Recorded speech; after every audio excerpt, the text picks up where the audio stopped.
Bonjour et bienvenue sur cette nouvelle vidéo. Donc je vais aller regarder mon menu de la semaine parce que j'ai prévu de réaliser aujourd'hui une purée de saison qui est la purée panée potiron. Donc vous allez voir les ingrédients, c'est très simple, on va les voir au fur et à mesure.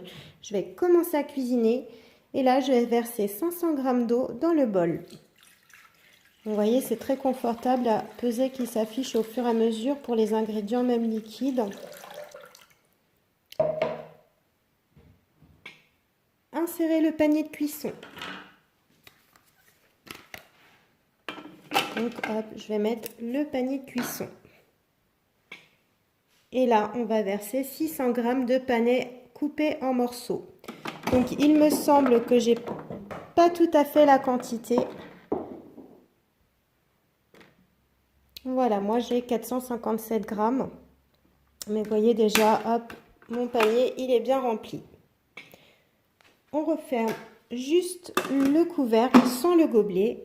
Et ensuite, on va positionner le varoma. Donc, vous voyez, le varoma, il se met au-dessus.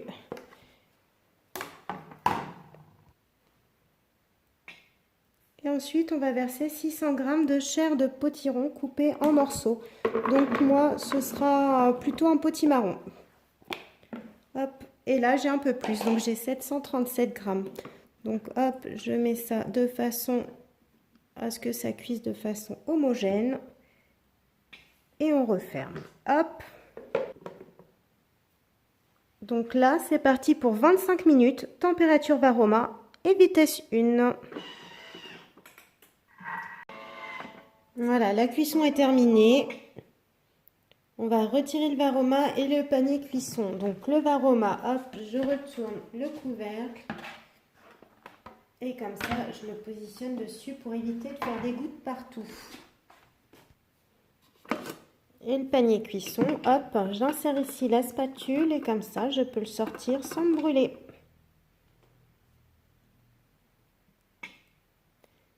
Ensuite, on va vider le bol.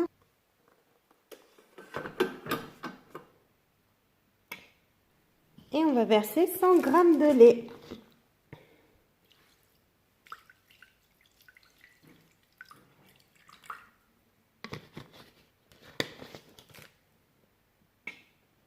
Du sel.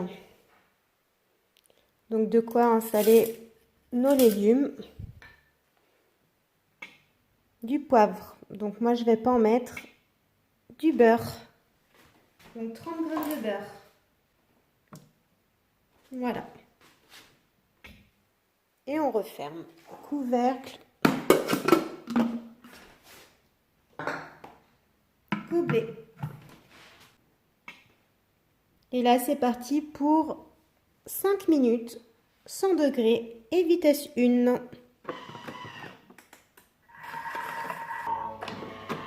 Voilà, le lait a été porté à ébullition. Je suis désolée, la nuit est en train de tomber. C'est moins agréable pour le film, mais tant pis.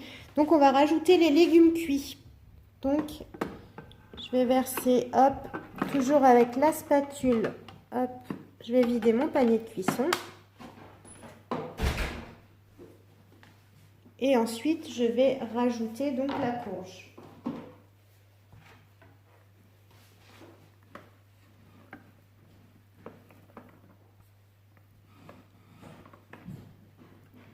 Voilà, ça va faire une bonne portion. Insérez le couvercle sans le gobelet. Pourquoi sans le gobelet? Parce qu'on va y mettre la spatule. Hop. Donc, vous voyez, on enfonce la spatule ici jusqu'au rebord. Et on va mixer 1 minute vitesse 6. Donc avec la spatule, on va aider s'il y a des légumes qui remontent. Voilà, la minute est passée. On va voir ce que ça donne. Hop. Vous avez vu que pour le potiron, j'avais pas enlevé, j'avais pas épluché. J'ai gardé la peau. Donc je vais voir s'il y a besoin de remettre un petit peu ou pas. Il reste quelques petits morceaux. Qu'est-ce qu'ils nous disent là? Transvaser dans un plat de service. Donc si vraiment vous ne voulez pas garder de morceaux, vous pouvez tout à fait mélanger un petit peu. Voire y ajouter un petit peu de lait parce que moi c'était pas du potiron. C'était du potimarron, donc c'est un petit peu plus sec que le potiron qui est plus à base d'eau. Voilà, je pense que la purée est prête, ça sent vraiment très bon. Et on va se régaler, donc à vous de jouer. Bon appétit!